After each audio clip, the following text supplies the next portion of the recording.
Jerry, can you please tell me the story? Are you sure? I really don't like that story. I don't care. I still want to hear it. Okay, sure, that's fine. Alright, let's open it up and I'll start reading. This is the story of a man named Stanley. Now, Stanley lived in the year 9032. By that time, God already brought his kingdom upon the earth. People died no more, people were sick no more, and everyone lived in a perpetual happiness. Now, as Stanley was walking about one day, he found an interesting sheet of paper. It was so glossy that it never decomposed. Stanley picked it up and read it over. It filled his head with wonders and dreams, houses bigger than anything he has seen, called castles, cars that quickly went on roads that zoomed across the sky just for fun, people just as animals that can talk. He has never seen anything like it before, so he decided to ask someone about it. He remembered there was a man named Ivan who lived nearby, who was thousands of years old, who lived while the world was old and flawed. So he asked, "I saw pictures of the old world and found something very strange. It looked majestic and huge and nothing like we have today. Do you remember DisneyWorld?" "That is a relic of a long time ago. I don't think about it often." "Yes, I remember DisneyWorld. It was large. It was gigantic. It was this money printing machine that attracted people from all over the planet." "It looks so wonderful. I know that was a long time ago, but sometimes I wish I could have been there and experienced the world before. They have so many things we don't have today."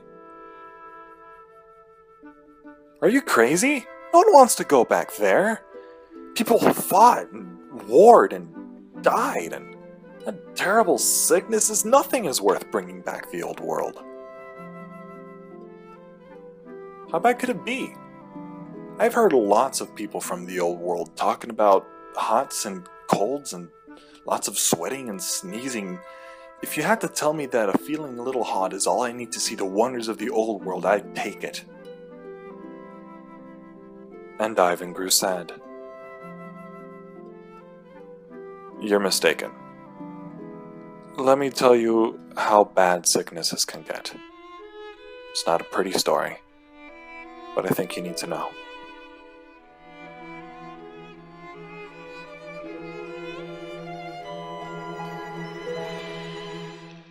Now, in the next part of that book, he talks about how he got sick, something called pancreatic cancer. I don't think you have any idea what that is, do you? No, can you tell me? Alright, here, let me close this book and open up another one. This one's a bit outdated, I'm sorry. It was last updated 2015.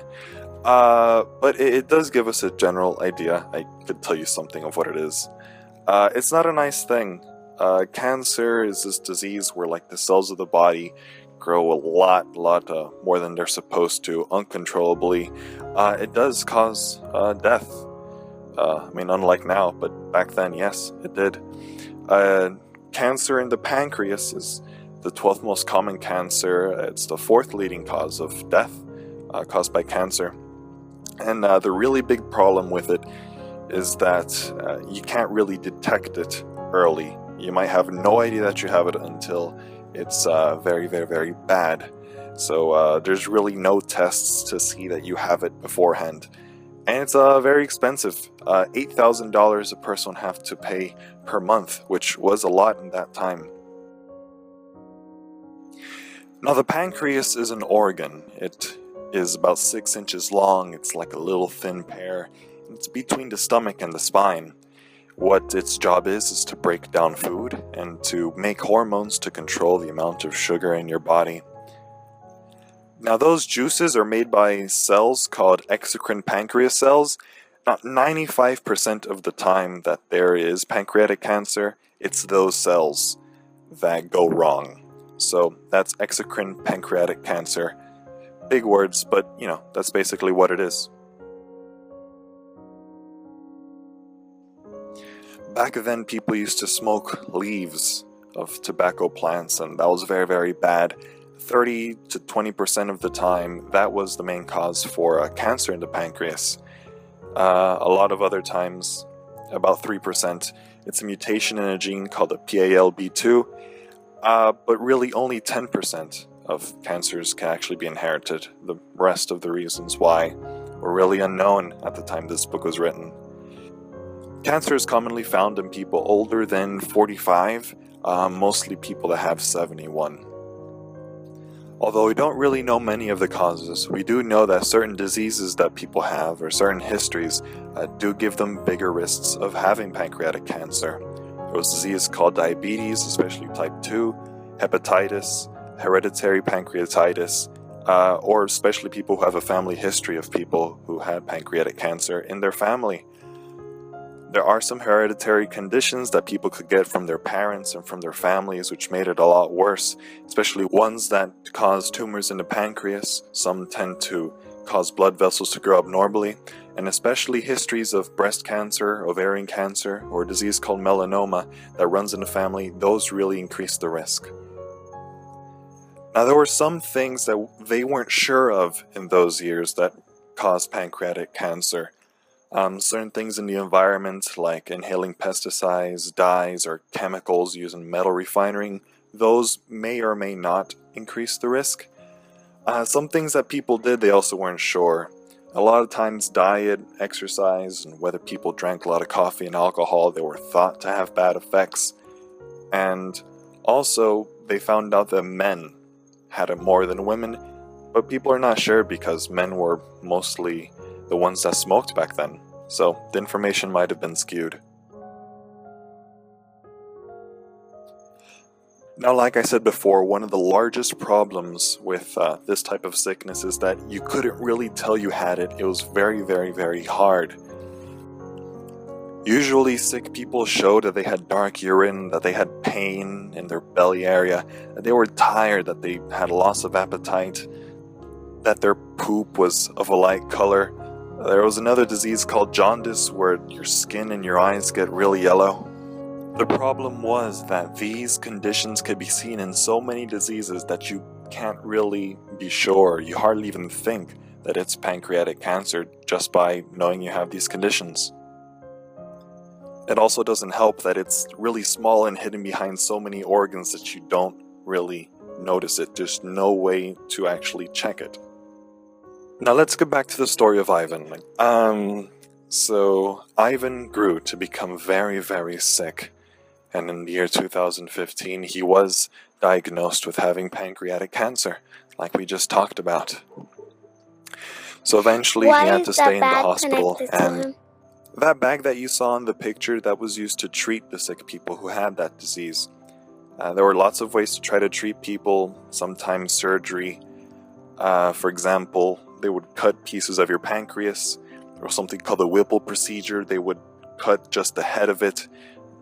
They could also cut off the entire pancreas, or if it's a distal procedure, then they'll only cut off the tail and the mid-region.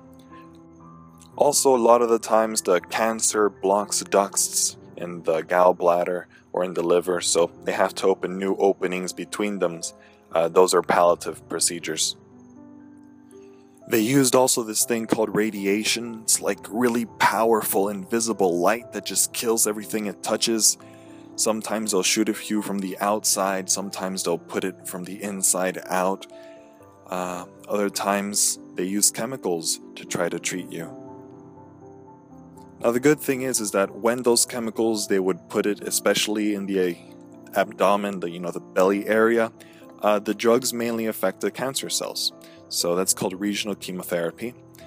A drug that they used very, very much was called gemcitabine. It was called an anti-metabolite. Basically what it does is that they interfere with cell growth at very particular times. And cancer cells, I think I told you, they grew more and more rapidly than any other type of cell, so this usually helps a bit. The bad thing is that that kind of therapy kills every single cell, both cancer cells and the good cells, so they did try to use something called targeted therapy, which will only kill the cancer cells. Usually they'll use a drug called erlotinib. And erlotinib blocked these signals that cancer cells needed to grow. Now this type of sickness did go worse the more and more time that people waited. They used to call them stages, and stage 0 they were just cells in the lining of the pancreas. And stage 1 cancer was only in the pancreas. In stage 2 it was spread to the organs nearby. And stage 3 it'll spread to major blood vessels, and in stage 4 it went to different organs. Now I know I said before that there was no actual way to find out if you had this type of sickness in the early stages. Around 2006 they started looking at something called DNA methylation. It's when a lot of carbon atoms get into the DNA. Basically they found that in cancerous pancreases, other juices had a lot of methylated DNA with a lot of carbon. They really hoped by knowing this, maybe they could screen people by checking the DNA of their pancreas juices to see if they could try to catch it beforehand, but by 2015 they still haven't made a test yet. They would usually find out that a person was sick much later when the pancreas cancer spread to organs around it, like the liver and the gallbladder, which those one could notice. A doctor could actually touch them, feel them, see if they're bigger than normal. So they can diagnose it that way, but by that point it's already really advanced. Sometimes the cancer will go into these things called lymph nodes. They're connected to all over the body, especially the collarbone, one particular area where people check. And because the cancer cells in the pancreas are the same, you could find them in the collarbone and there'll still be pancreas cancer in the collarbone. So people would look there, but again, by that time the cancer has already gone throughout all the body. And once they did find out that people had it, they would use different imaging techniques. Basically they would use things like x-rays and sound, sometimes magnetic waves. They're called MRIs, PET scans, CAT scans, ultrasounds. Really famous back then. So now let's get back to the story. I'm not going to get into much of what he had to go through. It's not a pretty one. But here, let's go to near the end. So Ivan told him all about his cancer and what diseases are like in the old world. He told him about the pain which he had to go through and how he eventually died. He said, "Thousands of people are not going to maintain an unimaginably expensive place today out of their own will. For DisneyWorld to exist, you need the world to be ruled by money. A world ruled by money would not be ruled by God like we have now, and people would pollute, destroy, and spread diseases throughout the earth just to increase their wealth. People would die so often that eventually you hear of the killing of thousands and it really doesn't affect you." Stanley took in what Ivan told him. He thought about the old world, he thought about how people were, but most of all he thought about Ivan's experience with cancer. Something he could not and will not possibly be able to imagine. He thought about it very much, and then looking at Ivan, he came to speak these few words. Do you know what they are, Melissa? DisneyWorld Stinks. You got it! Now, go back to your dad. Ivan's waiting for you.